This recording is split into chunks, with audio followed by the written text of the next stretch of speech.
என்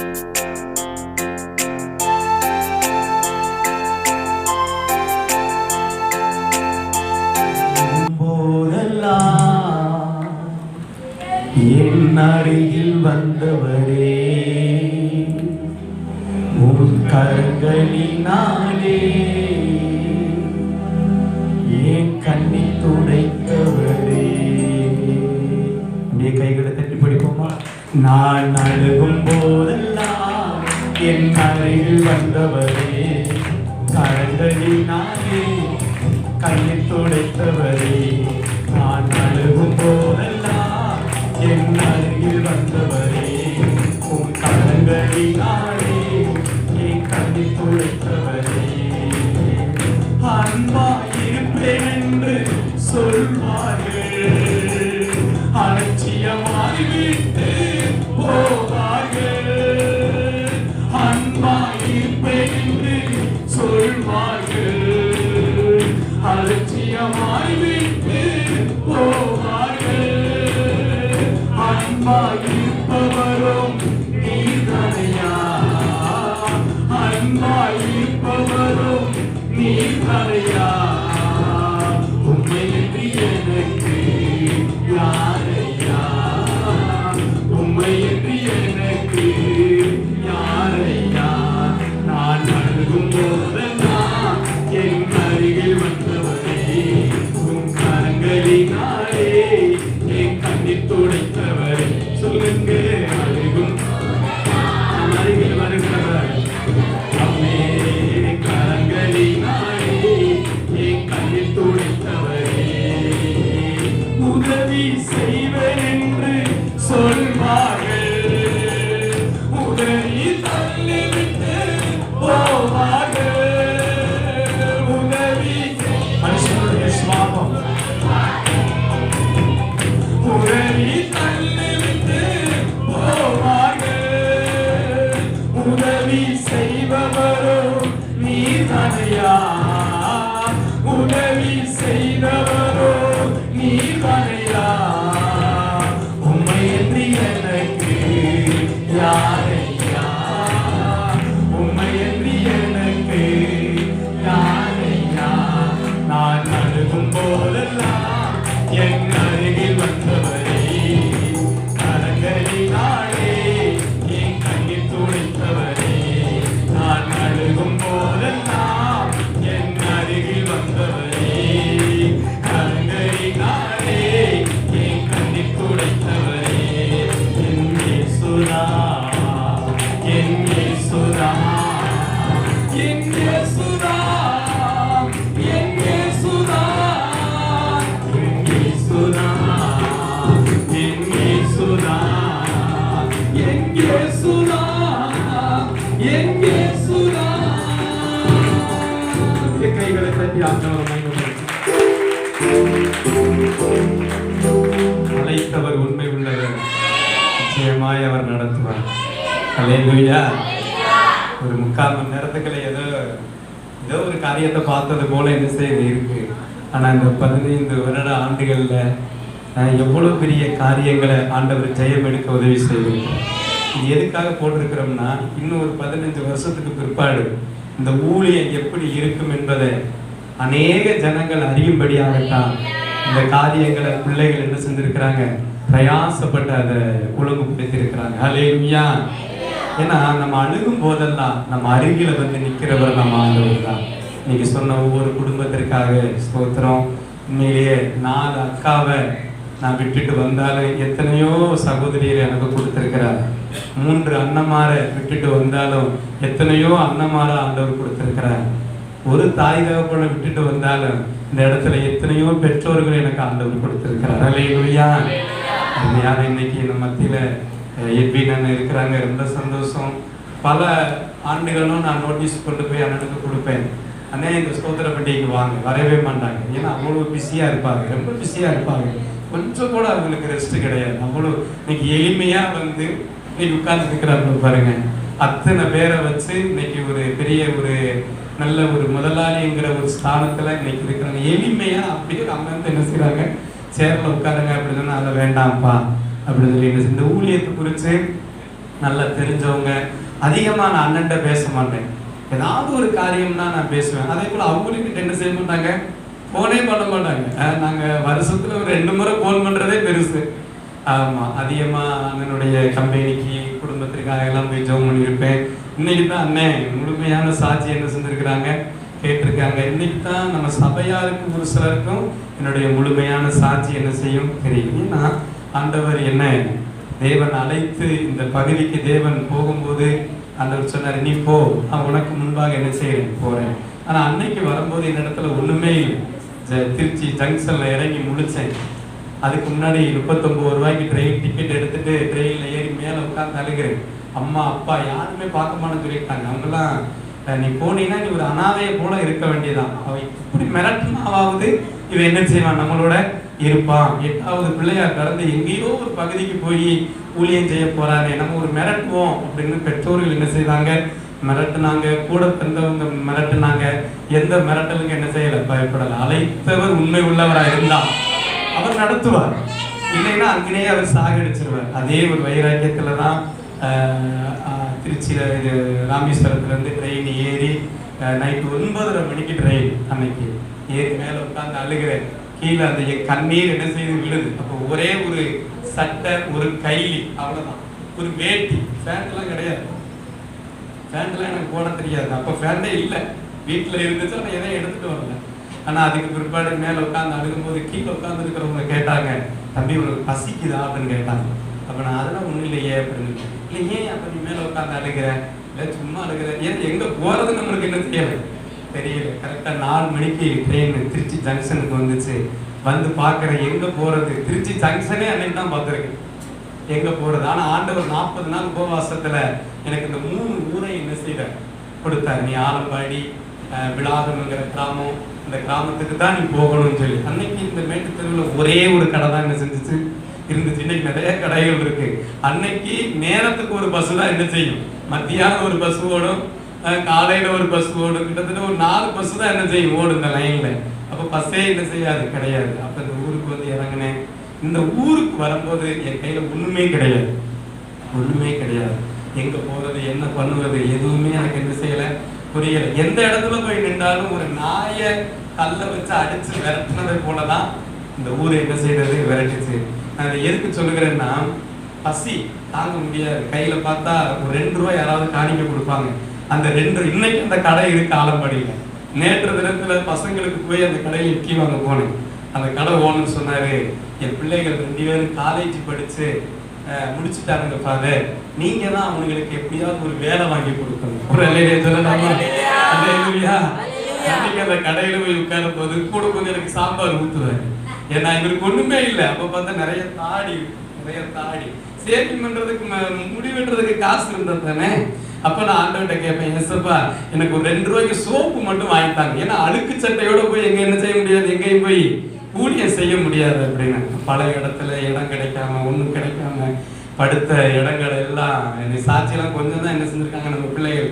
ஏன்னா அவங்களுக்கு கொடுத்த நேரம் அவ்வளவுதான். ஏன்னா கரெக்டான நேரத்துல கண்டிப்பா முடிச்சு ஒரு நல்ல ஆகாரத்தை நம்ம சாப்பிட்டு திருப்தியா போகணும். வளவளன்னு இழுக்கிற பழக்கம் எனக்கு என்ன செய்யாது, இருக்காது. சரியான நேரத்துல முடிச்சு நம்ம அனுப்பும் போது அதுல ஆண்டவர் அந்த ஒழுங்கை என்ன செய்வார், விரும்புவார். அல்லேலூயா.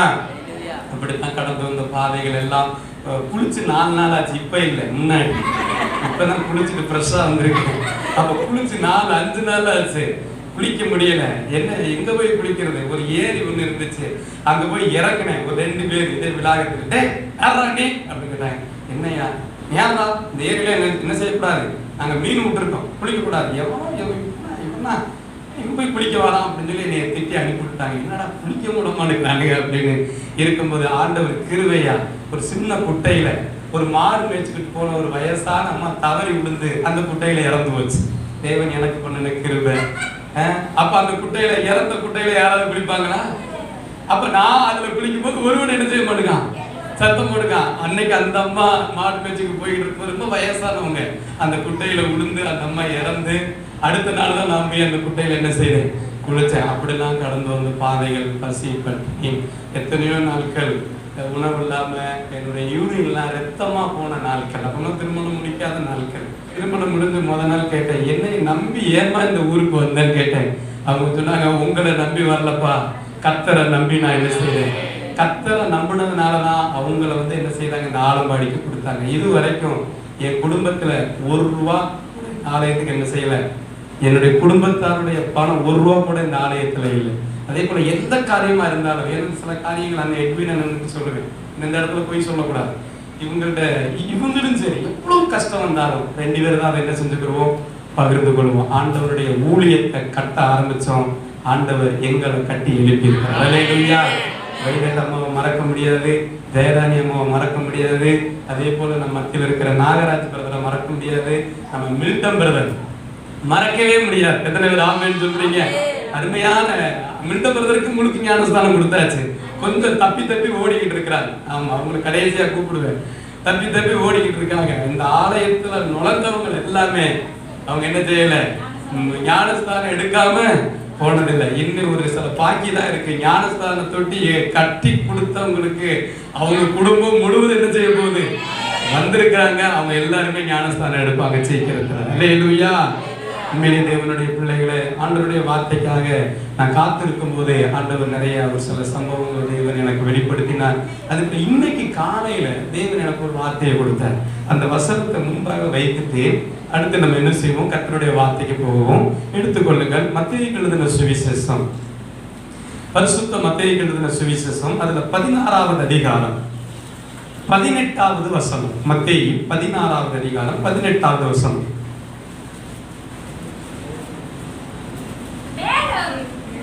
16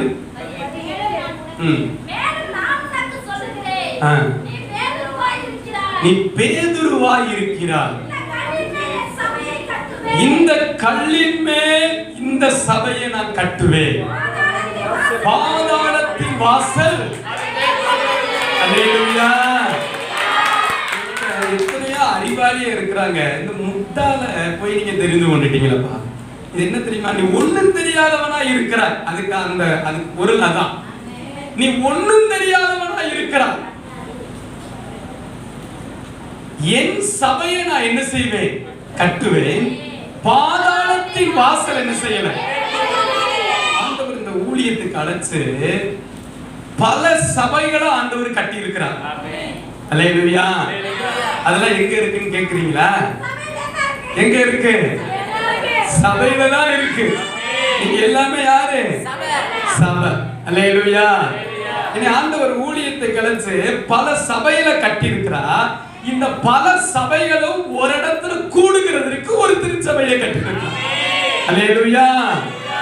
2 சபை, நம்ம எல்லாருமே ஒரு சபை. இந்த சபையெல்லாம் கூடுகிறதுக்கு ஒரு சபை. அல்லேலூயா. ஆண்டவர் சொல்லுகிறார், இதை காட்டிலும் நான் பெரிதானவை என்ன செய்வேன். இந்த வேதம் சொல்லுகிறது, என் சபையை நான் கட்டுவேன். அதுக்கு யார வேணாலும் ஆண்டவர் பயன்படுத்துவார். இது யாருடைய சபை? அவருடைய சபை இல்ல, கர்த்தருடைய சபை. ஆண்டவர் சொல்லுகிறார், என் சபை சொல்லுகிறார். அப்ப நம்ம எல்லாமே அவருடைய பிள்ளைகள். என் சபையை நான் கட்டுவேன். அப்ப நம்மளை கட்டி எழுப்புறது அவர்தான், மனுஷன் அல்ல.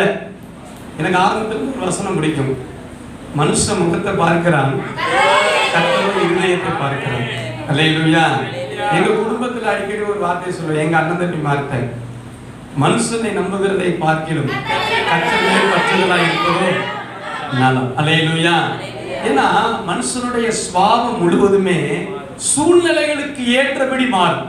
அவங்களை குறை சொல்லி ஒரு புண்ணியம் இல்லை. ஆனா ஆண்டவருடைய சுபாவம் ஒரு நாள் மாறாது. நம்ம மாறினா தான் மாறும். ஆண்டவர் வாக்குத்தத்தம் பண்ணிட்டார்னா நிச்சயமா நடத்துவார். 2006ல வாக்குத்தத்தம் பண்ணுன. என்ன வாக்குத்தத்தம்? கர்த்தர் உனக்கு முன்பாக போகிறார். ஆனா அன்னைக்கு எதுவுமே கிடையாது. இந்த 2020ல ஆண்டவர் வாக்குத்தத்தம் பண்றாரு, கர்த்தருடைய மகிமை. அந்த நாளில இருந்து இந்த நாள் வரைக்கும் இந்த ஊழியத்துக்கு முழு சப்போர்ட் கர்த்தர் தான். அல்லேலூயா. அல்லேலூயா. அவங்க சொல்லுவாங்க, நான் அந்த சபையில இருந்து வந்தேன், இந்த சபையில இருந்து வந்தேன், இப்படிப்பட்டவங்க வந்தாங்க. ஆனா இந்த சபையில இருந்து கர்த்தர் கட்டி இருக்கு.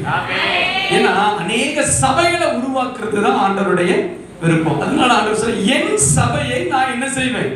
நான் அடிக்கடி சொல்லுவேன், இது உங்க சபைப்பா, நீங்க கட்டுங்க. உங்க சபைக்கு வந்த வேலைக்காரவங்க தான் நாங்க. உங்க சபையை உங்களாலதான் என்ன பண்ண முடியும். அப்ப அவரால இந்த 15 ஆண்டுகள்ல இந்த ஊழியத்தை இவ்வளவு பெரிய மேன்மைக்கு ஆண்டவர் கொண்டு வந்திருக்கிறார்னா, இனி வரப்போகிற ஆண்டுகள்ல நிச்சயமா இந்த சபையினுடைய பெரிதான காரியத்தை தேவன் பார்க்க உதவி செய்வார். அல்லேலூயா. அதனாலதான் சொல்லுகிறது, என் சபையை நான் கட்டுவேன். என் அருமையான தேவனுடைய பிள்ளைகளே, இது கர்த்தருடைய சபை. இந்த சபையை அவரால் மட்டும்தான் கட்ட முடியும். இன்னைக்கு இதுல அநேக குடும்பங்கள் இதுல இருக்கிறீங்க. அநேக குடும்பம் பிரிந்து விவாகரத்து சூழ்நிலைக்கு வந்த குடும்பம் கூட இந்த சபைக்கு வந்ததுனால கட்டப்பட்டிருக்கிறாங்க. அந்த குடும்பங்களை கர்த்தர் கட்டி இருக்கிறார். அல்லேலூயா. இயேசுவை அறிந்து கொண்டா ஒரு நாள் அவர் என்ன பண்ண மாட்டாரு, கைவிடவே மாட்டார். எத்தனை பேர் ஆமென் சொல்றீங்க? முதல் ஆண்டு ஸ்தோத்திர பண்டிகை யார் வந்தா? 2ஆம் ஆண்டு ஸ்தோத்திர பண்டிகை சொல்லுங்க. 2ஆம் ஆண்டு, 3ஆம் ஆண்டு ஸ்தோத்திர பண்டிகை, 4ஆம் ஆண்டு, 5ஆம் ஆண்டு, 6ஆம் ஆண்டு, 7ஆம் ஆண்டு, 8ஆம் ஆண்டு யார் வந்திருக்கா? நான் சொல்றேன். இப்ப விலாகத்துல இருந்து இப்ப அசோக் பிரதர் வந்து ஜூப்ளின் ஐயாவுக்கு ஃபோன் பண்றாப்புல வச்சுக்கிறீங்களேன். ஃபோன் பண்ணிட்டு, பிரதர் நான் அசோக் பேசுறேன் அப்படின்னு சொன்னா அவர் என்ன சொல்லுவாரு? எந்த அசோக்குப்பா சொல்லுப்பா? இல்ல இந்த ஆலம்பாடி சபைக்கு வந்தீங்க பார்த்தீங்களா, அந்த சபையில இருந்த பேசுறேன். அப்படியா, ஆலம்பாடி சபையில இருந்து அசோக்னு ஒரு ஆள் இருந்தியா? அப்படிதான் கேட்பாரு. இத்தனை ஆண்டுகளா வந்தாங்க பார்த்தீங்களா, அவங்களுக்கு உங்களை யாருமே என்ன செய்யாது, வந்த விருந்தாடிகள் அவ்வளவுதான். ஆனா இப்ப இந்த ஆண்டு வந்திருக்கிற ஊழியக்காரவங்களுக்கு உங்களை எல்லாமே என்ன செய்யும். எனக்கு போன் பண்ணி கேட்டீங்கன்னா நீங்க யாரு எவர்னு நான் என்ன செஞ்சிருவேன், சொல்லிடுவேன். இப்ப ஜூப்ளின் ஜோசப்ட போன் பண்ணி கேட்டா சொல்லுவாரா? அதனாலதான் இந்த வருஷம் ஆண்டவர் நம்மளை கொண்டு இந்த ஆண்டவருடைய ஸ்தோத்திர பண்டிகை நடத்துகிறார். அல்லேலூயா, அல்லேலூயா. ஆண்டவர் சொல்லுகிறார், என் சபையை நான் என்ன செய்வேன்? பாதாளத்தின் வாசலை என்ன செய்வதில்லை. இந்த சபையை ஆண்டவர் கட்டி இருக்கிறார். பலவிதமான அவமான வார்த்தைகள், அவமான பேச்சுகள், இவைகளை எல்லாவற்றையும் ஒரு பொருட்டா எண்ணாததுனாலதான் ஆண்டவர் வாக்குத்தத்தங்களை நிறைவேற்றி வருகிறார். அல்லேலூயா. ஏன்னா இந்த 2008ஆம் ஆண்டினுடைய இந்த 8ஆம் ஆண்டு ஸ்தோத்திர பண்டிகையினுடைய நிறைவை நம்ம என்ன செய்யறோம், அவருடைய நாமத்துக்கு நேராக மகிமைப்படுத்தி வருகிறோம். இந்த 8ஆம் ஆண்டு ஸ்தோத்திர பண்டிகையுடைய இந்த நிறைவு முடிந்து 9வது ஆண்டுக்குள்ள நம்ம என்ன பண்ணிட்டோம், கால் எடுத்து வச்சிட்டோம். இந்த 9வது ஆண்டு, இந்த 8 ஆண்டுகளும் இந்த ஆலயம் கட்டி இந்த 8 ஆண்டுகளும் கர்த்தர் கிருபையா என்ன செய்திருக்கிறார், நம்மளை நடத்தி வந்திருக்கிறார். அல்லேலூயா, அல்லேலூயா. அதனாலதான் ஒரு வசனம் சொல்லுகிறது, சங்கீதத்தின் புஸ்தகம் அதுல 65வது அதிகாரம் அதுல 11வது வசனம் என்ன சொல்லுது பாருங்களேன். சங்கீதம் 65:11. வருஷத்தை உம்முடைய நன்மையினால், இந்த 8 ஆண்டுகளையும் அவர் நன்மையினால் என்ன செய்திருக்கிறார், முடிசூட்டி இருக்கிறார். அல்லேலூயா, அல்லேலூயா. இந்த சபையில இருக்கிறவங்க அவர் வருகை பரியந்தம் இருக்கணும். எத்தனை ஆமென் சொல்றீங்க? வருகை பரியந்தம் இருக்கிறோம் சொல்றவங்க ஒரு அல்லேலூயா சொல்லுங்க. அல்லேலூயா. ஆண்டவர் இந்த 8 ஆண்டுகளும் வருஷங்களை நன்மையினால் என்ன செய்திருக்கிறார், முடிசூட்டி இருக்கிறார். உமது பாதைகள் நெய்யாய் பொழிகிறது. அல்லேலூயா. சொல்லுமா, வருஷத்தை நன்மையினால் முடிசூட்டி மகிழ்ந்தீரே. அப்படி எழுந்திருச்சு, வருஷத்தை நன்மையினால் கைகளை தட்டி முடிசூட்டி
நல்லவர்.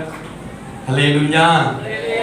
இவ்வளவு நேரம் நம்ம சாட்சிகளை கேட்டோம். தேவன் நம்மளை நடத்திட்டு வந்த பாதைகளை பார்த்தோம். இப்ப கர்த்தர் நம்மளோட பேச போகிறார். எத்தனை பேர் ஆண்டவருடைய வார்த்தைக்காக ஆயத்தமா இருக்கிறீங்க? அல்லேலூயா.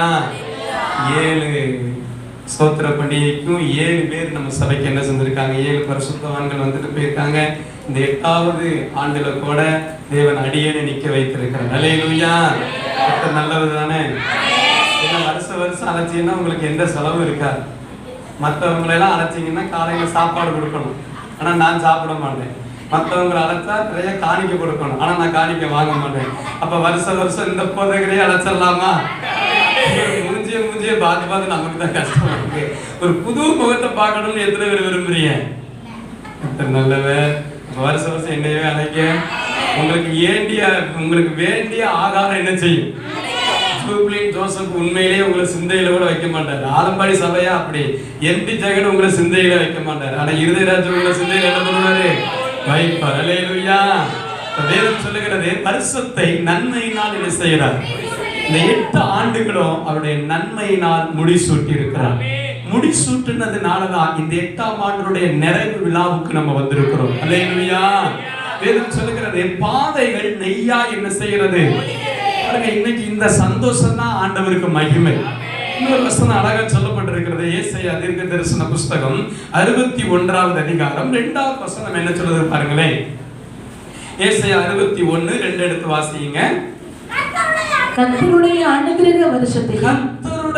அனுக்கிரக வருஷத்தையும் நம்முடைய தேவன் நீதியை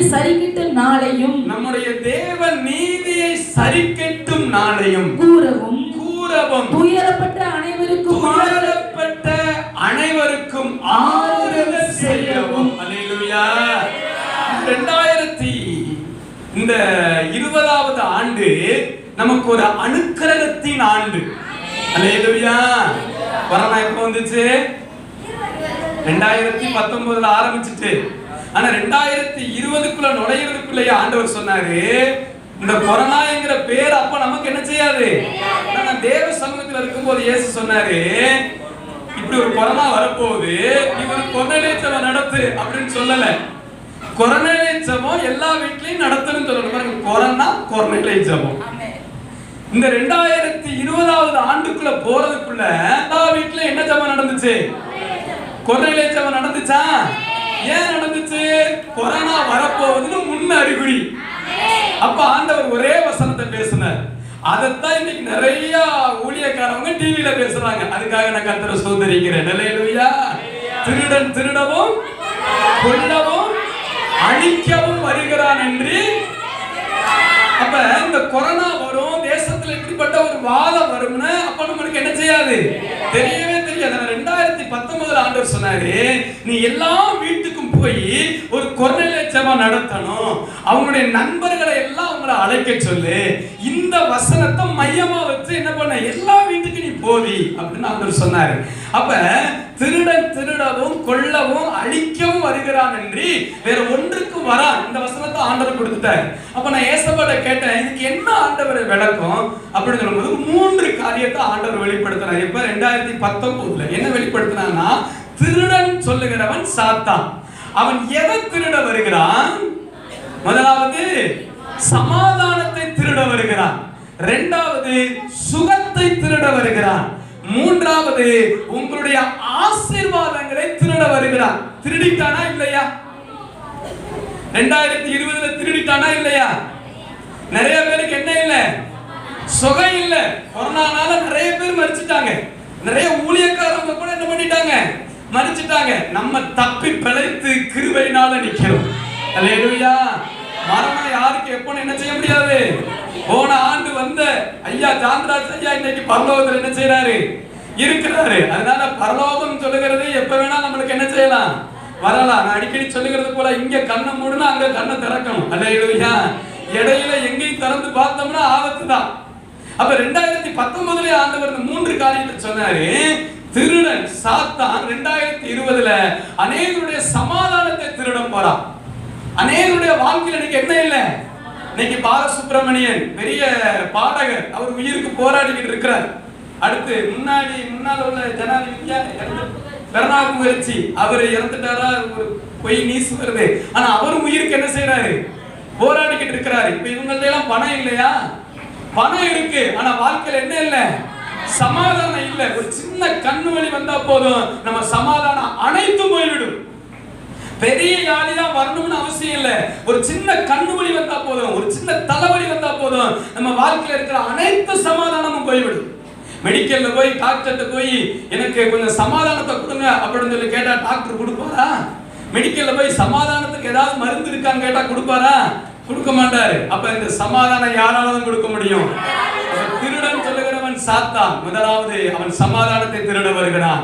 இரண்டாவது சுகவாழ்வை திருட வருகிறான்.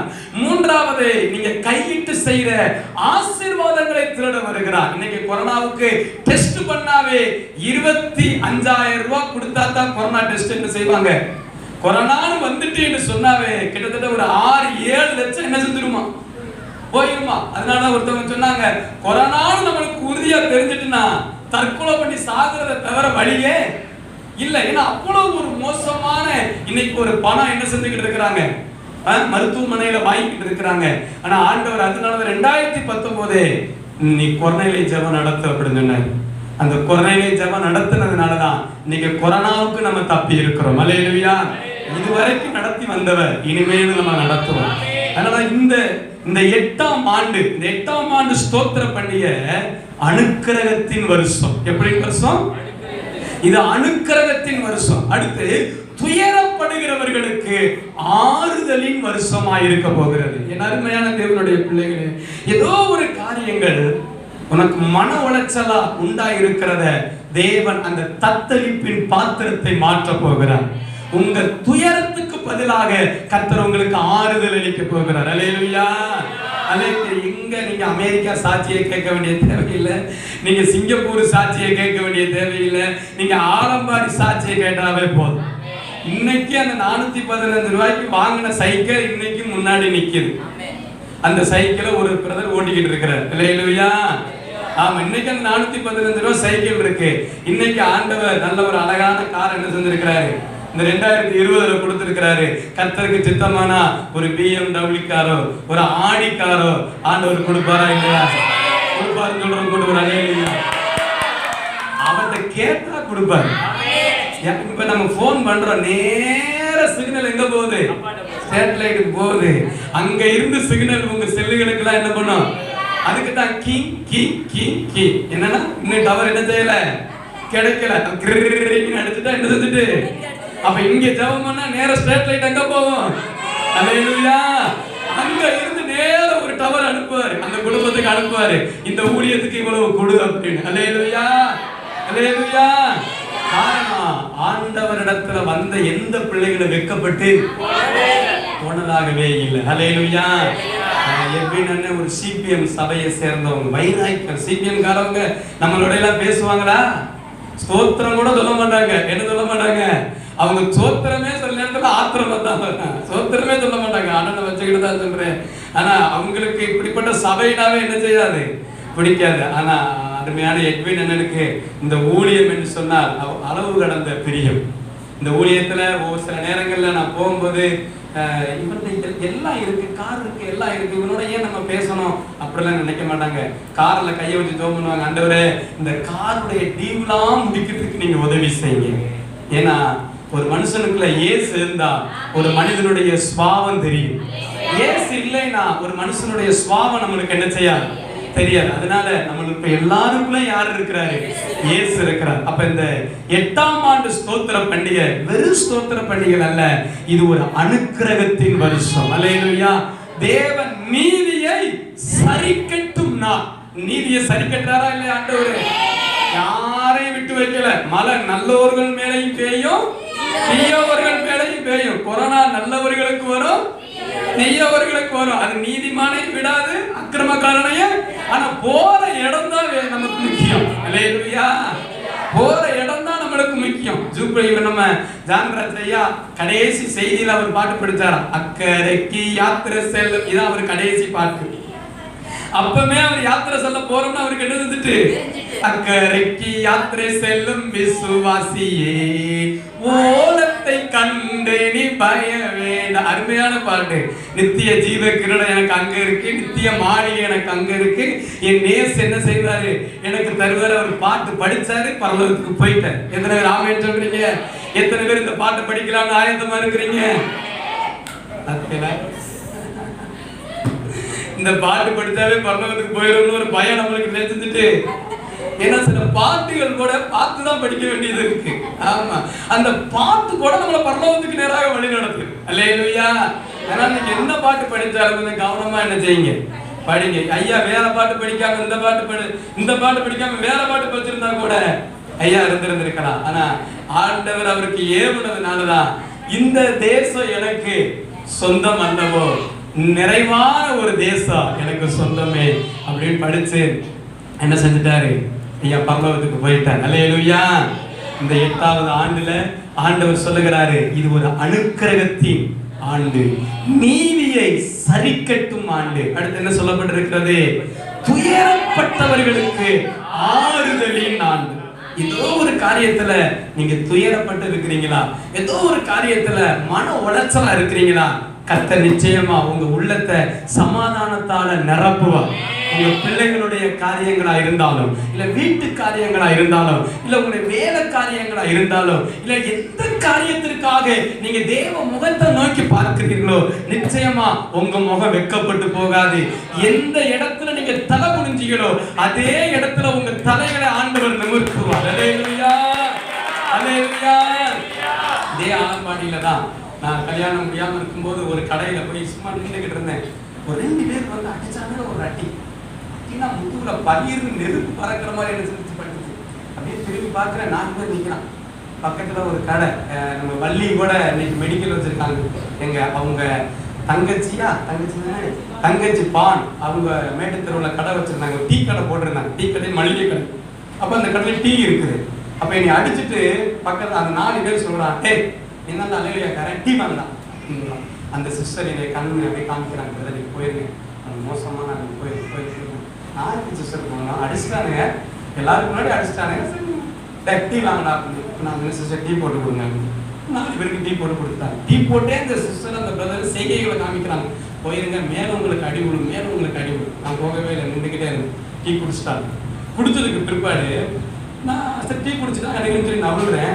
என் சட்டையை பிடிச்சி, இந்த டீ கிளாஸை உன் ஒப்பனா கழுவுவான், உன் ஒப்பனா இந்த டீ கிளாஸுக்கு காசு கொடுப்பான், காசு கொடுக்குறா டீ அப்படின்னு என்ன செய்யலாம் சொன்னேன். நான் சிஸ்டர்கிட்ட சொன்னேன், அந்த சிஸ்டர் அப்பவே நான் கிட்ட சொன்னேன், போங்க சொன்னேன். இல்லை சார், அந்த 4 பேர் உடைய குடிச்ச டீக்கு நான் என்ன செய்யறேன், காசு தரேன் அப்படின்னு. அவரை அடிச்சுட்டோம், ரொம்ப கெட்ட வார்த்தையா பேசிட்டோம், சந்தோஷமா என்ன செஞ்சுட்டாங்க போயிட்டாங்கன்னா அதை பத்தி ஒண்ணுமே நினைக்கல. ஏன்னா இயேசுவே எவ்வளவோ பாதைகள் என்ன செஞ்சிருக்கிறார், கடந்து வந்திருக்கிறார். இதெல்லாம் சாதாரணமான காரியம் அப்படின்னு சொல்லிட்டு போயிட்டேன். ஆனா அடிச்ச அந்த சகோதரன் அடுத்த மாதமே என்ன பண்ணிட்டான், வயலுக்கு போன இடத்துல ஹார்ட் அட்டாக் வந்து இறந்து போயிட்டு. ஆனால் எனக்கு தெரியாது, அவன் சின்ன பையன், வாலிபன் தான். நான் உடனே திருச்சி போயிட்டு பிள்ளைப்பாடியில் பஸ் நின்றுச்சு, தூங்கிட்டு அப்படியே முடிச்சு பார்க்குற ஒரு கண்ணீர் அஞ்சலி வால் போஸ்ட், அவன் பேரை போட்டு இந்த வால் போஸ்ட் இருந்துச்சு. பார்த்த மாதிரி இருக்கு அப்படின்னு சொல்லி பார்க்குறேன். அப்போ வந்து இந்த ஆண்டவர் சொன்னாரு, உன்னை அடிச்சான் பத்தியா, அவனுடைய போஸ்ட்டை பாரு அப்படின்னு. உண்மையிலே ரொம்ப கஷ்டப்பட்டேன், சந்தோஷப்படல. ஆண்டவரே அவனை கூட நீங்க வச்சுட்டு இருந்துருக்கலாம் ஆண்டவரே, ஏன்னா ஏன் எதுக்குன்னு நம்மளால என்ன பண்ண முடியாது, கேட்கறதுக்கு நமக்கு எந்த தகுதியுமே இல்லை. அல்லேலூயா. இப்படிப்பட்ட பல காரியங்கள். ஏன்னா வேதம் சொல்லுகிறது, நீ தேவ நீதியை சரி கட்டவும் துயரப்பட்டவர்களுக்கு ஆறுதல் செய்யும். அந்த நாள்ல எல்லாம் எனக்கு ஆறுதலா என் தகப்பன் ஆண்டவர் இருந்தார். அப்பா இல்ல, அம்மா இல்ல, எல்லாரும் ஊர்ல இருக்கிறாங்க. ஆனா அந்த நாள்ல இருந்து இன்னைக்கு வரைக்கும் எந்த காரியமும் முதல்ல ஆண்டவருடைய முகத்தை நோக்கி பார்ப்போம். அவருடைய முகத்தை நோக்கி பார்த்தா நிச்சயமா நம்மளுக்கு ஆறுதல். அப்ப இந்த வருஷத்தை ஆண்டவர் உண்மையினால் என்ன செஞ்சுக்கிறாரு, முடிசூட்டி இருக்கிறாரு. பாதைகளை நெய்யாய் பொழிய பண்ணி இருக்கிறாரு. இந்த ஆண்டு அனுக்கிரகத்தின் ஆண்டு, இந்த ஆண்டு ஆறுதலின் ஆண்டு, இந்த ஆண்டு நீதியை சரி கட்டுகிற ஆண்டு. எத்தனை பேர் ஆமென் சொல்றீங்க? ஜெசிஸ்டர் சாட்சி சொல்லும் போது நான் எடுத்த வசனத்தையே அவங்க சாட்சியா சொல்லிட்டாங்க. உண்மையிலே கர்த்தர் நல்லவர். என்ன ஆண்டவருடைய சமூகத்துல நான் ஆண்டவரே என்ன ஆண்டவரே சொல்லும் போது, உன்னை நேர் வழியா நான் நடத்தி வந்திருக்கிறேன். நீ எந்த குறுக்கு வழியவும் நீ கையாளல. இது வரைக்கும் நீ நேர் வழியா நடக்கிற, இனிமேல் நீ நேர் வழியா நடன்னு சொல்லி இருக்கிறார். எத்தனை பேர் ஆமென் சொல்றீங்க? அல்லேலூயா. அவங்க சொன்ன வசனத்தை தான் நான் சொல்ல போறேன். ஆதியாகமத்தின் புஸ்தகம் எடுத்துக்கொள்ளுங்கள். ஆதியாகமத்தின் புஸ்தகம் 24வது அதிகாரம் 48வது வசனம் என்ன சொல்லுது பாருங்களேன். 24:48 என்ன சொல்லுது?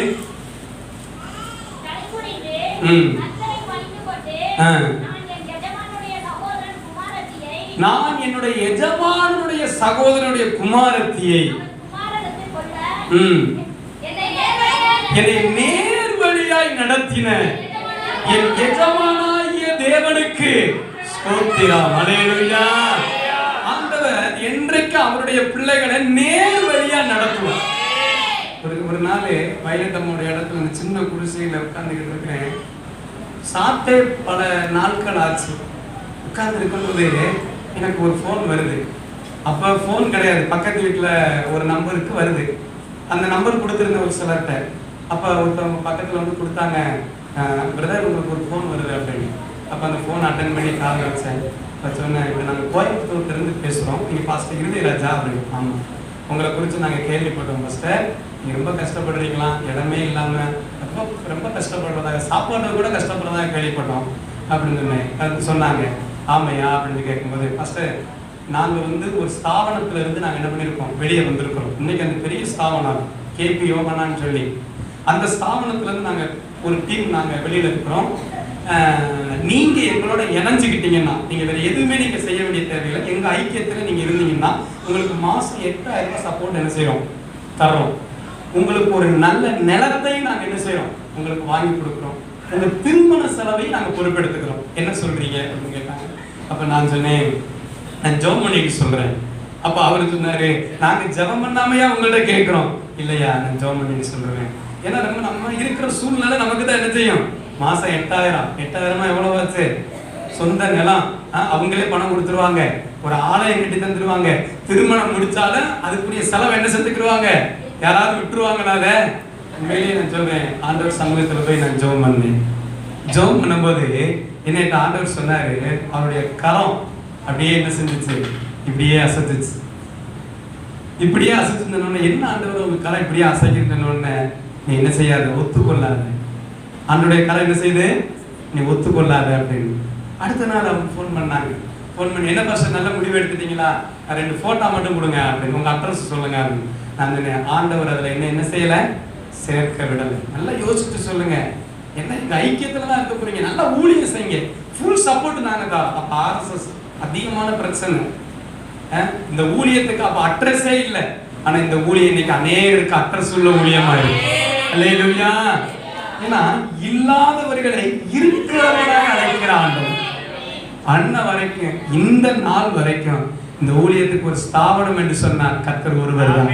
அல்லேலூயா. நிறைய பிள்ளைகளை எனக்கு தெரியும், நிறைய வசதி நிறைந்த பிள்ளைகளை தெரியும்.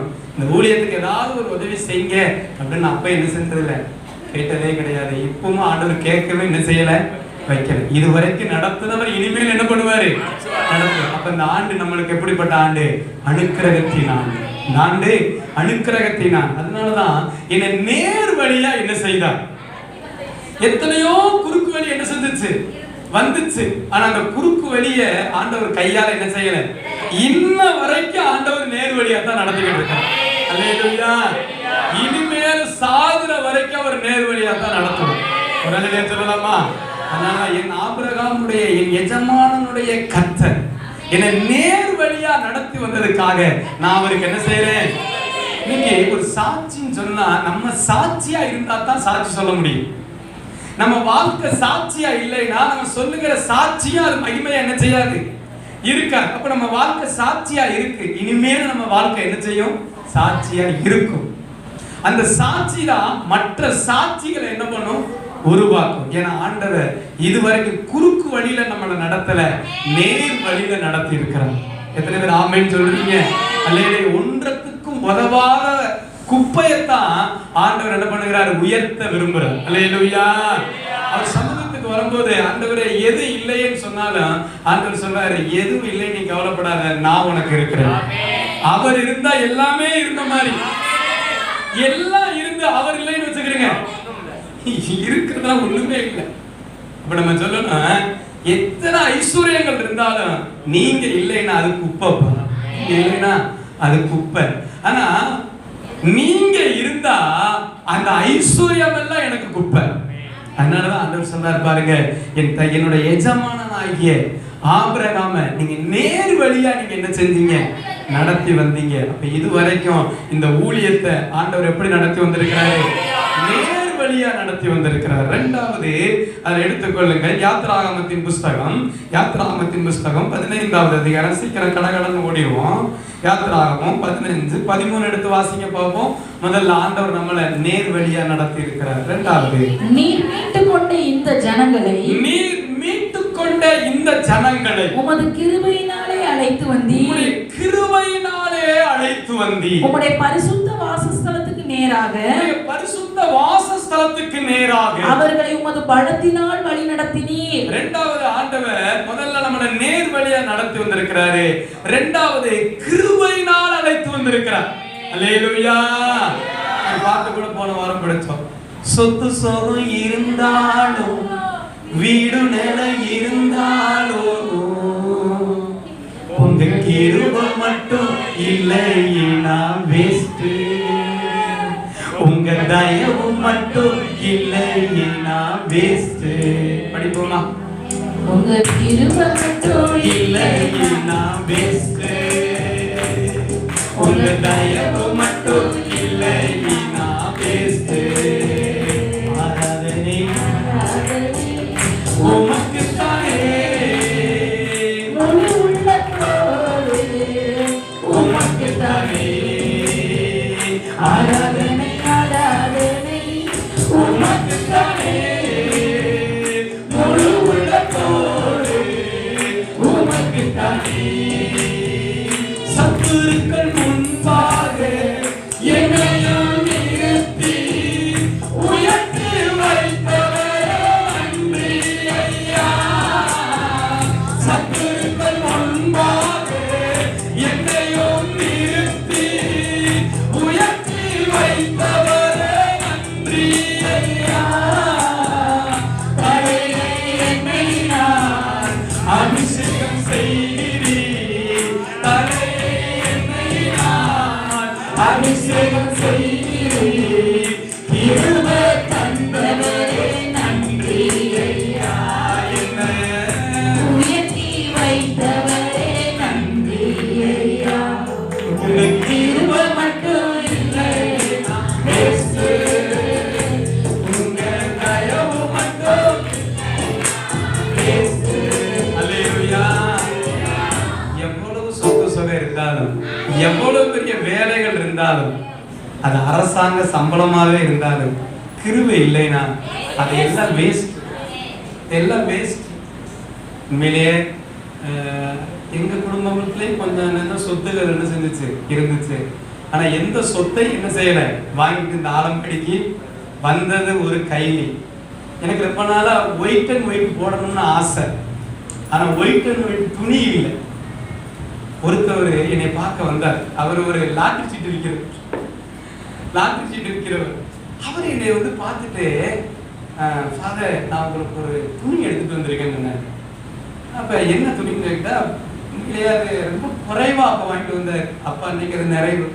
அந்த துணி பார்த்தா ஒரு ஒயிட் பேண்ட் ஃபிட்டு, ஒரு ஒயிட் சட்டை ஃபிட்டு.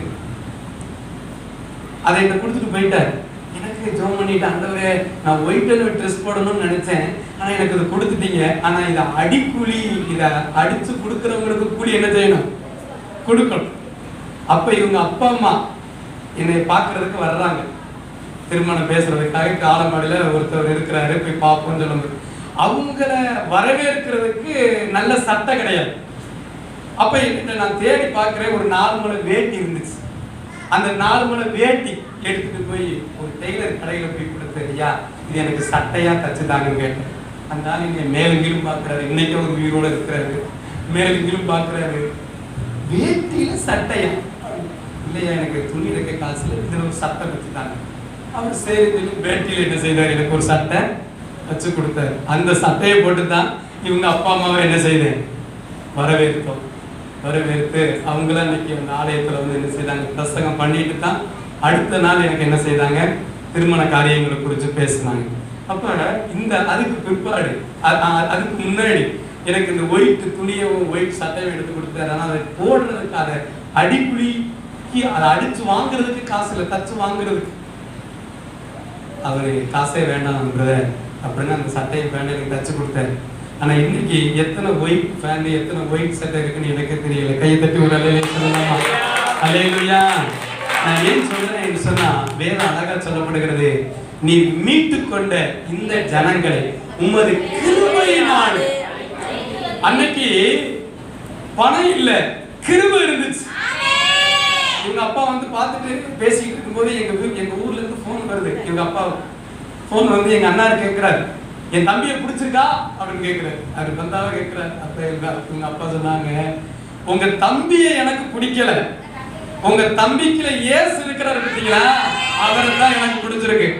உங்க தம்பியை நாங்க பார்த்தோம்னா நிச்சயமா என் மகனை என்ன பண்ண மாட்டேன், இந்த ஊருக்கே நான் கொடுக்க மாட்டேன், இந்த ஊர்ல நான் அனுப்ப மாட்டேன், உங்களுக்கு திருமணம் பண்ணியே உங்க தம்பிக்கு கொடுக்க மாட்டேன். ஆனா உங்க தம்பியோட இயேசு இருக்கு. அல்லேலூயா. இன்னைக்கு அந்த இயேசு தான் இந்த ஊழியத்தையும் சரி நம்மளையும் சரி வாழ வச்சுக்கிறாங்க. ஏன்னா முதலாவது ஆண்டவர் நம்மளை நேர்வழியா நடத்துறாங்க, இரண்டாவது கிருபையினாலே அழைத்து வந்து. எதனால அழைச்சு வந்திருக்கிறாரு? நீங்க எல்லாம் இந்த இடத்துல உட்கார்ந்து இருக்கிறது கிருபை. அல்லேலூயா. நீ நிறைய பேருக்கு ஆலம்பாடி சபை பணக்கார சபையா தெரியுது. ஒரு நிலையை சொல்லுங்க. ஒரு வீடு ஆலம்பாடியில இருக்கு, அந்த வீட்டு கிட்டத்தட்ட 25 லட்சம். அந்த வீட்டை விற்கிறேன்னு சொல்லி பேசிக்கிட்டு இருந்திருக்கிறாரு. அப்ப மேட்டுத்தூர்ல சொல்லியிருக்காங்க, 25 லட்சம் கொடுத்து வாங்குற ஒரு நபர் யாருன்னா ஆலம்பாடியில இருக்கிற பாஸ்டர். எத்தனை பேர் ஆமேன்னு சொல்றீங்க? அவர்கிட்ட போய் மோதுங்க, 25 லட்சம் என்ன 50 லட்சமே கொடுத்து உங்க வீட்டை வாங்குவாருன்னு சொல்லி. உண்மையிலேயே அதை நம்பி அந்த மனுஷன் என்னிட்ட வந்து என் வீட்டை விற்கலான்னு இருக்கிறேன்.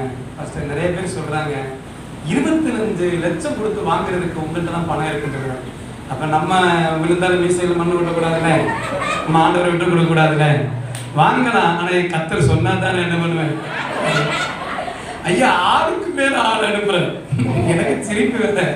25 வயசான மண்டை இல்ல, 25 லட்சம் இருக்கிறதாக உங்களுக்கு இன்ன வரைக்கும். உங்களுக்கு என்ன பணக்கார வீடு பார்த்து தான் அந்த ஆலம்பாடி பாஸ்டர் என்ன செய்வாரு. ஏன்னா இங்க இருக்கிறவர்கள் அநேகர் பணக்காரர். அல்லேலூயா. எத்தனை பேர் ஆமேன்னு சொல்றீங்க? நீங்க பணக்கார பட்டு பிள்ளைய தானே? சொல்லுங்க. அவன் வாயில இருந்தே தீர்க்க தரிசனம் வந்துட்டு நீங்க எல்லாம் பணக்காரவங்களும். அப்ப ஆண்டவர் நம்மளை உண்மையிலேயே சத்துருக்களுக்கு முன்னாடி ஒரு பந்தியை ஆயத்தப்படுத்தும். நம்ம தலையை என்னைனா நம்ம மற்றவங்களை நம்மளை அடிக்கிறவங்களை நம்ம சத்துருவா பாக்குறது இல்ல, ஆனா அவர்களுக்கு முன்னாடி ஒரு பந்தி இருக்கு. இந்த 8ஆம் ஆண்டு ஸ்தோத்திர பண்டிகை கொண்டாடும் போது நேற்று நைட் வந்து சொன்னாங்க, 8 சமையல் பண்ணியிருக்கிறோம் பாருங்க. இவனால ஒரு சிக்கனு அவ்வளவுதான், ஒரு கறியோட முடிஞ்சு போயிடும். 8 வகையா ஒழுங்கு பண்ணி இருக்கிறாங்களா? அல்லேலூயா. என்னடா 8 பொரியல் வரலைன்னு கேட்டுறாதீங்க. கறி இருக்கு, முட்டை இருக்கு, சோறு இருக்கு, சாம்பார் இருக்கு, கோஸ் இருக்கு, அடுத்து என்ன இருக்கு, பாயாசம் இருக்கு, மோர் இருக்கு, அடுத்து தட்டு தண்ணி இருக்கு. சொல்லலாமா? அல்லேலூயா. ஏன்னா நம்ம ஆண்டவர் நல்லவர். நம்ம ஆண்டவர் நம்மளை ஒரு நாள் நீதிமானுடைய சந்ததி அப்பத்துக்கு உண்மையிலேயே ஆண்டவர் என்கிட்ட ஏவுனா யாருக்காவது நான் போன் பண்ணுவேன். யாருக்காவது என்ன என் மனசுல ஏவப்பட்டவங்களுக்கு இந்த காரியம் நடத்த போறேன், நீங்க என்ன பண்ணணும், இந்த காரியத்துக்கு உங்களால முடிஞ்ச ஏதாவது ஹெல்ப் பண்ண முடியுமா அப்படின்னு கேட்பேன். யார்கிட்ட இதுவரை கேட்டதில்ல, ஒரு நபத்தை நான் கேட்பேன். கண்டிப்பா ஒரு நாள் கூட இல்லப்பா என்னால முடியல அப்படின்னு என்ன பண்ண மாட்டாங்க, சொல்லவே மாட்டாங்க. கண்டிப்பா அந்த நாள்ல இருந்து இன்ன வரைக்கும் ஆண்டவர் கிருபையா என்ன செய்யறார். ஏன்னா முதல்ல நேர் வழியா நடத்தி வந்தார், இரண்டாவது கிருபையினால் அழைத்து வந்தார், மூன்றாவது அதே வாசிங்க பரிசுத்த ஸ்தலத்துக்கு நேராக அவர்களை ஒரு பலத்த அல்லேலூயா. முதல்ல நேர்வழி, கிருபை, பலத்த கைகளாலே ஆண்டவர் என்ன செய்யறாரு, வழி நடத்தி வருகிறார். அல்லேலூயா.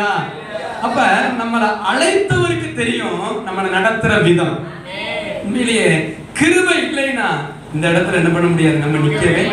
முதல்ல நாகராஜ் பிரதருடைய வீட்டுக்கு நாங்க போகும்போது அவங்க எங்களுக்கு போட்ட ஒரு சட்டம் என்ன தெரியுமா, இந்த வீட்டுல ஸ்டிக்கர் முதற்கட்ட என்ன பண்ணக்கூடாது, யார் என்ன பண்ணக்கூடாது, உங்களை பாக்குறதுக்கு வரக்கூடாது. அப்படியானா அந்த வீட்டை நாங்க உங்களுக்கு ஒத்தி என்ன செய்வோம், கொடுப்போம். ஐயா சரியா, கண்டிப்பா. யாரும் என்ன செய்ய மாட்டாங்க. இன்னைக்கு அவங்க கணவன் மனைவி ஜெபம் நடத்த போறாங்க ஊர் ஊரா. அல்லேலூயா. கையை தட்டி ஒரு அலையில சொல்லலாமா. அல்லேலூயா. நம்ம ஆண்டவர் நம்மளை நடத்துற வழி நேர் வழியா இருந்துச்சுன்னா நிச்சயமா நம்ம குறுக்கு வழியை கையாளணும் அவசியம் இல்லை. யார்த்தையும் போய் நம்ம கெஞ்ச வேண்டிய அவசியம் இல்லை.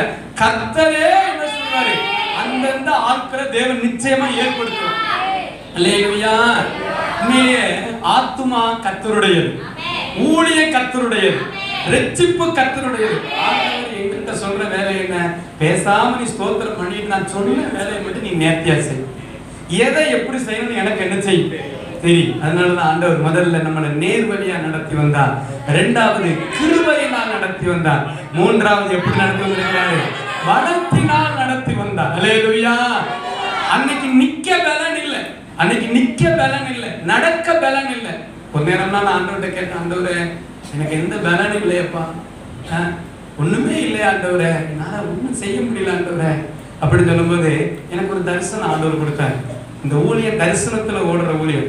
என்ன தரிசனம்னா, பெரிய வானத்துல இருந்து பொக்கிஷம் இறங்குற தரிசனம் இல்லை, ஒரு பெரிய மதில் செவுறு ஆண்டவர் எனக்கு காமிச்சாரு. அந்த மதில் செவுறுல எந்த புடிமானமுமே இல்லை, ஆனா அந்த செவுறுல நான் ஏறுறேன். எனக்கு முன்னாடி ஒருவர் என்ன செய்யறாரு, அந்த செவுத்துல மேல போறாரு, போய் சொல்றாரு நீ ஏறிவா ஏறிவான்னு சொல்றாரு. ஆனா மேல அந்த மேல போறவரை எனக்கு யாரும் தெரியல. அப்ப நான் சொல்றேன் என்னால முடியல, இடையில நான் விழுந்துருவோம் போல, உன்னால முடியும், நீ ஏறிவா நீ ஏறிவான்னு. ஏறி வந்து கடைசி உச்சத்துக்கு போகும்போது அந்த மேல போனவரை அவனை காணும். நான் மேல போயிட்டு ஏறிட்டேன். அப்ப இந்த தரிசனத்துக்கு என்ன விளக்கம்னு ஆண்டவர்கிட்ட கேட்கும் போது, இன்னும் நீ பட வேண்டிய பாடுகள் நிறைய இருக்குன்னு சொல்லிட்டான். எத்தனை பேர் ஆமென் சொல்றீங்க? அல்லேலூயா. ஆண்டவரே இருக்கிறது போதாதா அப்படின்னு கேட்கும்போது, இன்னும் நீ நட, இன்னும் நீ நட, அப்பனா தானே இந்த சாட்சி மகிமையா இருக்கும். ஏன்னா வேதம் அழகா சொல்லப்பட்டிருக்கிறது போல நம்மளை நேர் வழியா நடத்தி வந்தார். அடுத்து எப்படி நடத்தினார், கிருபையால் நடத்தினார். அடுத்து எப்படி நடத்தினார், பலத்தினால் நடத்தினார். ஏசாயா தீர்க்கதரிசன புஸ்தகம் 48வது அதிகாரம் 17வது வசனத்தை வாசிங்க. ஏசாயா 48:17 வாசிங்க போகும். ஏசாயா 48:17 என்ன சொல்லுது, இஸ்ரவேலின் பரிசுத்தராய் இருக்கிற உன் மீட்பரான கர்த்தர் சொல்லுகிறதாவது, பிரயோஜனமாய் இருக்கிறதை உனக்கு போதித்து, பிரயோஜனமாய் இருக்கிறதை உனக்கு நான் போதித்து, நீ நடக்க வேண்டிய வழியிலே உன்னை நடத்துகிற உன் தேவனாகிய கர்த்தர் நானே. சொல்றாரு, இப்ப நான் தான்டா உன்னை நடத்துறேன்னு சொல்றேன். அல்லேலூயா. பிரயோஜனமான காரியங்களை ஆண்டவர் நம்மளுக்கு போதிக்கிறார். அதனால வேதம் சொல்லுங்க, இஸ்ரவேலின் பரிசுத்தராய் இருக்கிற உன் மீட்பர் கர்த்தர் சொல்லுகிறதாவது, பிரயோஜனமாய் இருக்கிறதை நான் உனக்கு என்ன செய்கிறேன், போதித்து, நீ நடக்க வேண்டிய வழியை ஒன்ன நான் என்ன பண்ணுவேன், நீ எந்த வழியில நடக்கணுமோ அந்த வழியில தான் நான் என்ன செய்வேன். நம்ம லோத்து மாதிரி ஒரு வழியை நம்மளே தெரிந்து கொள்ளக்கூடாது. அடிக்கடி சொல்லுவேன், ஆபிரகாமுக்கு ஒரே அழைப்பு, லோத்துக்கு ஒரே அழைப்பு. ரெண்டு பேரையும் ஆண்டவர் ஒன்னாத்தான் ஆசீர்வதிக்கிறார். ஆபிரகாமிட்ட எத்தனை மந்தை இருந்துச்சோ அதே மந்தை தான் லோத்துட்ட இருந்துச்சு. ஆபிரகாமிட்ட எத்தனை வேலைக்காரர்கள் இருந்தாங்களோ அதே வேலைக்காரர்கள் தான் லோத்துட்ட இருந்தாங்க. ஆனா சில சூழ்நிலைகள் ரெண்டு பேருக்கும் பெருகிட்டு ஆசீர்வாதம். ஆனா ஆபிரகாமுடைய சிந்தை கர்த்தருடைய சிந்தையா இருந்துச்சு. லோத்துடைய சிந்தை நமக்கு தான் எல்லாம் கிடைச்சிட்டுல, ஆடு மாடு எல்லாம் கிடைச்சிட்டுல, வேலைக்காரர்கள் இருக்காங்கல்ல, இனி நம்ம அவங்க சித்தப்பா உதவி நமக்கு தேவையே வேண்டாம், நம்மளை நேர் வழியா நடத்திட்டு வந்தவருடைய உதவி நம்மளுக்கு தேவையில்லைன்னு சொல்லி ஒரு குறுக்கு வழியை கையாள ஆரம்பிச்சார். அல்லேலூயா. ஆபிரகாமை கூப்பிட்டு, இப்படி உங்களுக்கு மந்தை பெருகிட்டு எனக்கு மந்தை பெருகிட்டு, உங்களுக்கு ஆட்கள் பெருகிட்டாங்க எனக்கு ஆட்கள் பெருகிட்டாங்க, ரெண்டு பேரும் இப்ப மந்தை மேய்க்கிறதுல பிரச்சனை, அதனால நீங்க என்ன சொல்றீங்க அப்படின்னு கேட்கும்போது ஆபிரகாம் சொல்றாரு, அப்பா நீ சொல்றது கரெக்ட் தான், அதனால நீ இந்த வழியில போனா நான் இந்த வழியில போவேன், என்ன சொல்ற அப்படின்னு கேட்கும்போது லோத்து என்ன முடிவு எடுத்திருக்கணும்? இத்தனை ஆண்டுகளா நான் உங்க வழியில தான் நான் நடந்து வந்தேன், இந்த மந்தை பெருகினதுக்கு காரணம் நீங்க, ஜனங்கள் பெருகினதுக்கு காரணம் நீங்க, ஆசீர்வாதம் பெருகினதுக்கு காரணம் நீங்க, இனி நான் ஒரு வழியை நான் தெரிந்து கொள்ள வேண்டிய தேவையில்லை, நீங்க ஒரு வழியை சொல்லுங்கன்னு சொல்லி இருந்தா லோத்து இன்னைக்கு வாக்குத்தத்தம் பண்ணப்பட்ட ஆசீர்வாதத்தை சுதந்திரிச்சிருப்பார். ஆபிரகாம் சொல்லுகிறதுக்கு முன்னாடியே ஏற்கனவே நான் ஒரு வழியை நான் ஆயத்தம் பண்ணிட்டேன், என் மந்தைகளுக்கும் என் வேலைக்காரர்களுக்கும் ஒரு நல்ல தகுதியான ஒரு இடம் என்று சொல்லி அவர் ஒரு இடத்தை அவர் தெரிந்து கொண்டுட்டார். இதான் லோத்து பண்ண ஒரே தவறு. நல்ல தேவனுடைய மனுஷன் லோத்து. ஆபிரகாம் விட்டுட்ட, சரி ரைட், நீ ஒரு வழியை தெரிந்து கொண்டுட்டீல, நீ அந்த வழியில போ, நான் கர்த்தர் காமிக்கிற வழியில போறேன். ஆனா லோத் அந்த வழியில போனதுனால நடந்தது என்ன? அவன் வாழ்க்கை முழுவதுமே மோவாபின் சந்ததியா போய்விட்டது. மனைவியை இழந்தான், பிள்ளைகள் ரெண்டும் தகப்பனுக்கு மதுவானத்தை கொடுத்து தகப்பனோட சேர்க்க வச்சு பிள்ளைகளை பெற்றெடுக்க ஆரம்பிச்சாங்க. அருவருக்கிற ஒரு சந்ததியா மாறுச்சு. ஆனா ஆபிரகாம் அழைத்த தேவனுக்கு முன்னாடி உண்மையா இருந்ததுனால வாக்குத்தத்தம் பண்ணப்பட்ட சுதந்திரத்தை அவர் என்ன செய்தார்? பெற்றுக்கொண்டார். அல்லேலூயா. என்னைக்குமே நம்மளை நேர் வழியா நடத்திட்டு வந்த ஆண்டவர் பிரேச்சனமானதை உனக்கு நான் என்ன செய்றேன்? போதித்து நீ நடக்க வேண்டிய வழியில உன்னை நான் நடத்தி, நீங்களும் நானும் ஒரு பாதையை தெரிந்து கொள்ள கூடாது, அவர் ஒரு பாதையில நடப்பார். நம்ம நினைப்போம் நம்ம பிள்ளைய இவங்களுக்கு கொடுத்தா நல்லா இருக்குமே, இவங்களுக்கு கொடுத்தா நல்லா இருக்குமே, நீ நினைக்காத. கர்த்தர் உனக்கு என்ன சொல்கிறார் அதை முதல்ல சிந்திக்கு. அல்லேலூயா. இந்த வயலை வாங்கினா இது நல்லா இருக்குமே, இந்த பம்பு செட்டு மோட்டரை வாங்கினா இது நல்லா இருக்குமே, உன் நினைவு என் நினைவு அல்லன்னு ஆண்டவர் சொல்லுகிறார். அல்ல அப்படின்னு சொல்லுகிறார். நிறைய பேரு கர்த்தருடைய ஆலோசனையை கேட்கறது இல்லை, மனுஷனுடைய ஆலோசனைகளை கேட்டு கேட்டு நடந்ததுனாலதான் இன்னைக்கு நிறைய குடும்பத்துல விரிசல் விழுந்திருக்கிறது. இன்னைக்கு அதுக்கு எங்க குடும்பம், எங்க அண்ணன் தம்பி மாதிரி ஒரு உதாரணம். ஏன்னா அவங்கள ரட்சிக்கப்படாதாங்க, இப்பதான் ஆண்டவர் ஏற்றுக்கொண்டு கொஞ்சம் கொஞ்சம் வந்துகிட்டு இருக்கிறாங்க. அப்ப வேதம் அழகா சொல்லப்பட்டிருக்கிறார், உன்னை நடத்த வேண்டிய வழியில நான் உன்னை என்ன செய்வேன். அப்ப நம்ம யாருடைய வழியில நடக்கணும்? கர்த்தருடைய வழி எப்படி இருக்கும்? கரடு முரடா தான் இருக்கும், ஆனா அதுல ஒரு நேர் வழி உண்டு. அல்லேலூயா.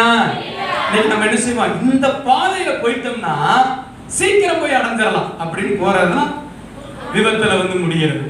நம்ம நேரம் போக வேண்டிய வழியில போனால் லேட்டா போனாலும் நல்ல பாதுகாப்பா போய் அங்க இறங்கும். குறுக்கு வழியை மட்டும் தேவ பிள்ளைகள் என்ன செய்யக்கூடாது? கையில எடுக்கவே கூடாது. ஆபிரகாம் குறுக்கு வழியை கையில எடுக்கல, நேர் வழியை கையில் எடுத்தார். அதனாலதான் அவரோட கூட இருக்கிற எலியாசர் சொல்லுகிறார் பாருங்க, என் எஜமானன் நேர் வழியில எங்களை நடத்தினார், அவருடைய கர்த்தர் நேர் வழியில நடத்துறார். அதனாலதான் அவரோட கூட இருக்கிறதுனால நாங்கள் அந்த நேர் வழியில நடக்கிறோம். அல்லேலூயா. நேர் வழியா நடத்தி வந்த ஆண்டவருக்கு ஸ்தோத்திரம் உண்டாவதாக. அப்ப நம்மள கிருபையினால் அடைச்சாரு, அடுத்து நம்மள பலத்தினால ஆண்டவர் நடத்தி வந்தாரு. வேதம் சொல்லுகிறது கூட இந்த வசனத்தை இன்னொரு முறை வாசிங்க பாப்போம். இஸ்ரவேலின் பரிசுத்தராய் இருக்கிற உன் மீட்பரான கர்த்தர் சொல்லுகிறதாவது, பிரயோஜனமாய் இருக்கிறதை உனக்கு போதித்து. அப்ப ஆண்டவருடைய வார்த்தை ஒரு பிள்ளைகளுக்கு பிரயோஜனமற்றதா இருக்காது, பிரயோஜனமானதா இருக்கும். இந்த ஆராதனையில கலந்து கொண்டது எனக்கு பிரயோஜனமா இருக்குன்னு சொல்லுவீங்க நீங்க. எத்தனை பேர் ஆமென் சொல்றீங்க? இன்னைக்கு ஆலம்பாடியில போய் உட்கார்ந்தது எனக்கு பிரயோஜனமா இருந்தது. என்னை ஆஸ்பத்திரியில ஆண்டவர் உட்கார வைக்கல, வெண்டிலேட்டருக்கு முன்னாடி என்னை ஆண்டவர் படுக்க வைக்கல. சபையில 4 மணி நேரமும் என்னை சேர்ல உட்கார்ந்து கீழே உட்கார்ந்து சம்மணம் போட்டு ஆண்டவருடைய வார்த்தையை கேட்க என்னை பலப்படுத்தி இருக்கிறாரு. அவருக்கு ஸ்தோத்திரம். அல்லேலூயா. ஒரே இடத்துல 1 மணி நேரம் உங்களால உட்கார்ந்துருக்க முடியாது, என்னால உட்கார்ந்துருக்க முடியாது. ஆனா 3 மணி நேரம் அசையாம இருக்காம பார்த்தீங்க. நம்ம அசையாம இருக்கிறோம் பார்த்தீங்களா? இதான் கிருபை, இதான் கிருபை. இந்த ஆண்டவருக்கு ஸ்தோத்திரம் உண்டாகணும். அப்ப நம்மள ஆண்டவர் நேர்வழியா நடத்தினார், கிருபையினால நடத்தினார். நம்மளுக்கு ஆண்டவர் போதித்து நீ நடக்க வேண்டிய வழிகளிலே உன்னை என்ன செய்யற நடத்துகிற உண்மையாய் கர்த்தர் நானே. அல்லேலூயா. உனக்கு என்ன வேணுமோ அவர் உனக்கு என்ன செய்வாரு? உன் பிள்ளைகளை எப்படி நடத்தணுமோ அவர் என்ன செய்வார்? நடத்துவார். அந்த ஆண்டவர் தான் சொல்றாரு. அதை அப்படியே சொல்லிட்டு ஒரு வாக்குத்தத்தம் கொடுக்கிறார் பாருங்க. அதே ஏசாயா தீர்க்கதரிசன புஸ்தகம் 58வது அதிகாரம் 11வது வசனம் ஒரு வாக்குத்தத்தம் கொடுக்கிறார். ஏசாப்பா வாசிங்க பார்ப்போம். அப்ப நம்மளை நேர்வழியா நடத்தி வருகிற ஆண்டவர் உங்களை எல்லாரையும் என்னையும் ஆண்டவர் பார்த்து சொல்லுகிறாரு, கர்த்தர் நித்தமும் உன்னை நடத்தி மகா வறட்சியான காலங்களில் உன் ஆத்துமாவை திருப்தியாக்கி. ஆண்டவர் சொல்றாரு, வறட்சியான நாட்களிலேயே நான் உன்னை கைவிடலையப்பா, இப்ப நான் உன்னை கைவிட்டுருவேனா? அல்லேலூயா சொல்லலாமா? சில நேரங்கள்ல நம்மளுக்கு ஒரு சந்தேகம், ஆண்டவர் இருக்கிறாரா இல்லையா அப்படின்னு. ஆண்டவர் கைவிட்டுட்டாரோ ஜெபம் பண்ணிட்டு போவோம், அந்த காரியத்துல தோல்வி இருக்கும். ஏன்னா அது தேவ சித்தம் இருக்கிறதுனால கர்த்தரே அந்த காரியத்தை தடை செய்யும். எத்தனை பேர் ஆமென் சொல்றீங்க? அதனாலதான் வேதம் சொல்லுங்க, கர்த்தர் நித்தமும் உன்னை நடத்தி. உன்னை யாரு சொல்லுங்க? கர்த்தர் நித்தம் என்னை நடத்தி. சொல்லுங்க, என்னை நடத்தி. அடுத்து என்ன சொல்லப்பட்டிருக்கு? காலங்களில் உன் ஆத்துமாவை திருப்தியாக்கி உன் எலும்புகளை நினமுள்ளதாக்குவார். எலும்புகளுக்கு தான் இன்னைக்கு என்ன வேணும்?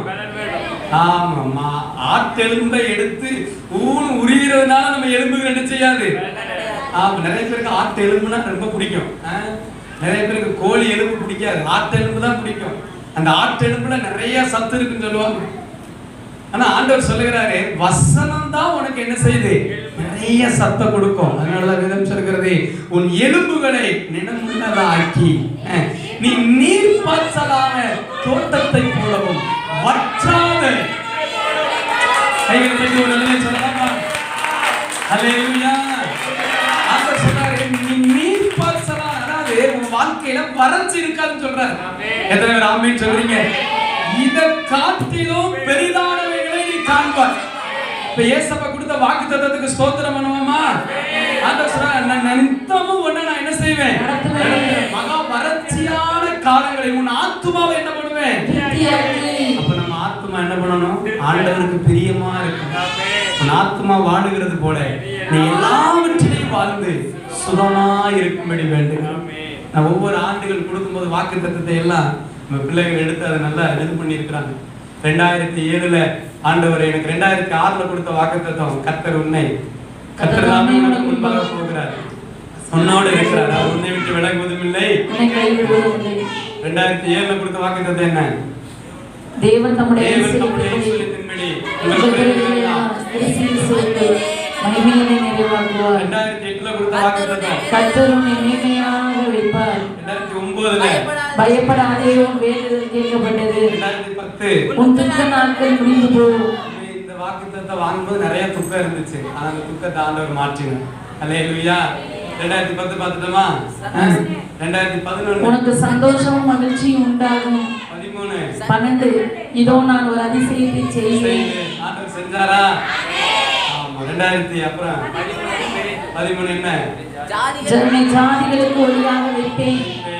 2014 மகிமைப்படுத்துவேன், நீ சிறுமைப்படுவதில்லை. 2015 உன்னை மகிழ்ச்சியாக வைப்பேன். 2016 நான் உன்னை மேன்மைப்படுத்துவேன். 2017 கர்த்தர் உன்னை உயர்த்துவார். 2018 உன்னை நான் திரளாய் பெருக பண்ணுவேன்.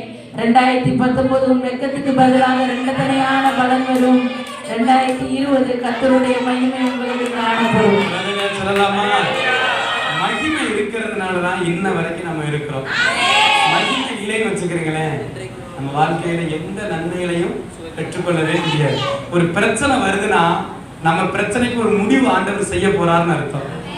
இஸ்ரவேலர்களுக்கு ஒரு பிரச்சனை வந்துச்சு. அவங்களுடைய பிரச்சனை என்ன? செங்கடல். மோசேக்கு நேராக எதிர்த்தாங்க. நாங்க எகிப்திலேயாவது பத்திரமா இருந்திருப்போம், எங்களை அழைச்சிட்டு வந்து எகிப்துல கல்லறை இல்லைன்னு எங்களை செங்கடல்ல வந்து கொல்லவா வந்திருக்குன்னு சொன்னாங்க. அவங்களுக்கு அன்னைக்கு அது பிரச்சனை இருந்துச்சு. ஆனா அந்த செங்கடல் தான் எகிப்தியருக்கு முடிவா இருந்துச்சு. அந்த செங்கடல் தான் இஸ்ரவேலர்களுக்கு துவக்கமா இருந்தது. அல்லேலூயா.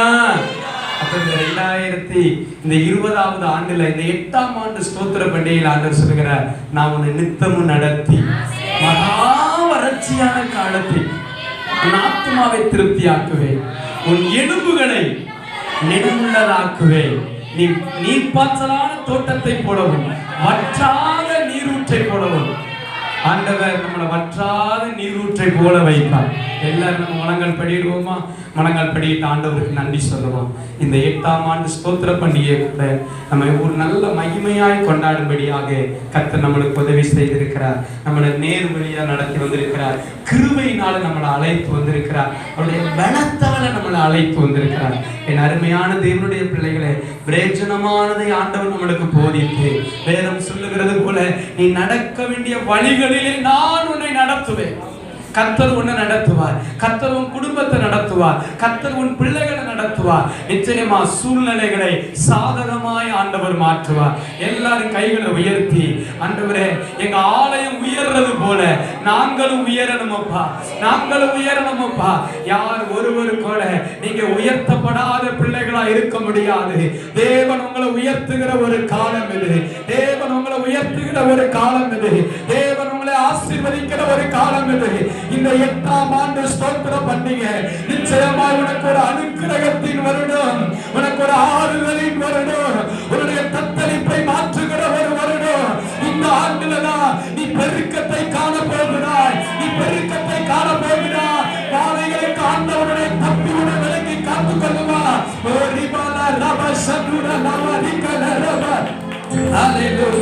வேதம் சொல்லுகிறது, ராஜாக்களை உன்னிடத்தை கொண்டு வருவேன், பெரிய பெரிய தொழில் அதிபதிகளை உன்னிடத்தை கொண்டு வருவேன். இதோ நீ சிறுமைப்பட்ட நாட்களுக்கோ, நீ துன்பத்தை கண்ட நாட்களுக்கோ நீ பெரிதானவைகளை காண்பாய். நீ பெரிதானவைகளை காண்பாய்.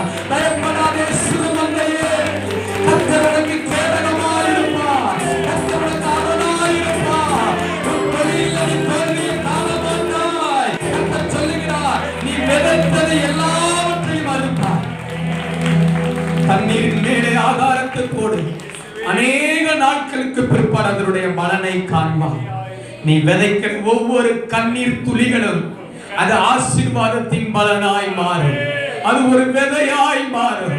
என் அருமையான சகோதரியே, நீ கண்ணீரோடு இந்த இடத்துல வந்திருக்கிறாயா? நான் என்ன பண்ணுவேன் என்று தெரியவில்லை என்று நீ கலக்கத்தோடு வந்திருக்கிறாயா? அவமானத்தோடு நீ வந்திருக்கிறாயா? நிந்தைகளோடு வந்திருக்கிறாயா? என்ன செய்வதென்று எனக்கு புரியவில்லையே என்று ஒரு தத்தளிப்பின் பாத்திரத்தோடு இந்த 8ஆம் ஆண்டு ஸ்தோத்திர பண்டிகைகளை நீ அமர்ந்திருக்கிறாயா? கர்த்தர் சொல்லுகிறார், உன் அவமானத்திற்கு பதிலா, உன் நிந்தைக்கு பதிலா உனக்கு இரட்டிப்பான நன்மையை கொடுப்பேன். நிந்தை என்கிற இரட்டை ஆண்டவர் கலைந்து போடுவார். அவமானம் என்கிற இரட்டை கலந்து போடுவார். நீ இழந்த பத்தியா? அதுக்கு பதிலா நாளத்தலையாய் உனக்கு கொடுக்கிற ஒரு ஆண்டுதான் இந்த 2020வது ஆண்டு. கைகளை தட்டி ஆண்டவரை மகிமைப்படுத்துவோம். ஹல்லேலூயா. நபஷகருலமா. Thank you Jesus. Thank you Jesus. இதுவரைக்கும் நம்மளை நடத்தின ஆண்டவர் இனிமேலும் நடத்துவார். நீ பயப்படாதே, நீ சோர்ந்து போகாதே, நீ சோர்ந்து போகாதே. நீ அழுத போதெல்லாம் அருகில் இருந்தவர், உன்னை கரம் பிடித்தவர். 2 கையை வைத்து சொல்லுவோமா? அழுத போதெல்லாம் என் அருகில் வந்தவரே, உம் கரங்களினாலே என் கண்ணீர் துடைத்தவரே. நான் அழுகும் போதெல்லாம் என் அருகில் வந்தவரே, உம் கரங்களினாலே என் கண்ணீர் துடைத்தவரே. நான் அழுகும் போது சொல்லுங்க, அருகில் வந்தவரே உன் கண்களினாலே என் கண்ணில் துடைத்தவரே அன்பாயிருப்பேன் என்று சொல்வார்கள் உணரி தள்ளிவிட்டு போவார்கள் அன்பாயிருப்பேன் என்று நான் உன்னை நேசிக்கிறேன்னு சொல்லுவாங்க அலட்சியமாய் விட்டு போவார்கள் அன்பாயிருப்பவரோ நீர்தானையா அந்த உலகத்துல அன்பாயிருப்பவரோ நீர்தானையா உம்மையின்றி எனக்கு யாரையா உம்மையின்றி எனக்கு யாரையா நான் அழுகும் போதெல்லாம் என் அருகில் வந்தவரே கரங்களினாலே என் கண்ணில் நிச்சயமா உங்க கண்ணீரை துடைப்பார் வேதனையை மாற்றுவார் என் அருகில வந்தவரே என் கண்ணீர் துடைத்தவரே உதவி செய்வர் என்று சொல்வார்கள் உதவி தள்ளிவிட்டு போவார்கள் அப்படி சொல்லிட்டாங்களா உதவி செய்வர் என்று உதவி விட்டுட்டாங்களா உதவி தள்ளிவிட்டு போவார்கள் உதவி செய்பவரோ நீர்தானையா உதவி செய்பவரோ நீர்தானையா உம்மையின்றி எனக்கு யாரையா உம்மையின்றி எனக்கு யாரையா நான் அழுகும் போதெல்லாம் என் அருகில் வந்தவரே உன் கரங்களினாலே என் கண்ணில் துடைத்தவரே நான் அழுகும் போதெல்லாம் கரங்களினாலே என் கண்ணில் துடைத்தவரே உலகம் என்னையும் வெறுத்ததையா உறவுகள் என்னையும் பகைத்ததையா கவலைப்படாத உலகம் என்னை வெறுக்கும் போதுதான் உன்னை ஆண்டவர் உயர்த்துவார் உறவுகள் என்னையோ பகைத்ததையா வெறுக்காத தெய்வம் நீர்தானையா எங்களை வெறுக்காத உன்னை நிச்சயமா ஆண்டவர் வெறுக்க மாட்டார் உம்மையின்றி எனக்கு யாரையா உம்மையின்றி எனக்கு யாரையா நான் அழுகும் போதெல்லாம் என் அருகில் வந்தவரே உன் கரங்களினாலே என் கண்ணில் துடைத்தவரே நான் நிச்சயமா உன் இருதயத்தின் குமுறல் ஆண்டவருக்கு தெரியும் உன் மனவேதனை ஆண்டவருக்கு தெரியும் நிச்சயமாய் மகளே நீ ஒரு சந்ததியோடு இந்த ஆலயத்துக்கு வருவாய் அழுகும் போதெல்லாம் என் அருகில் வந்த உன் கடலெல்லாம் மாறி உன் பிரச்சனைகள் எல்லாம் மாறி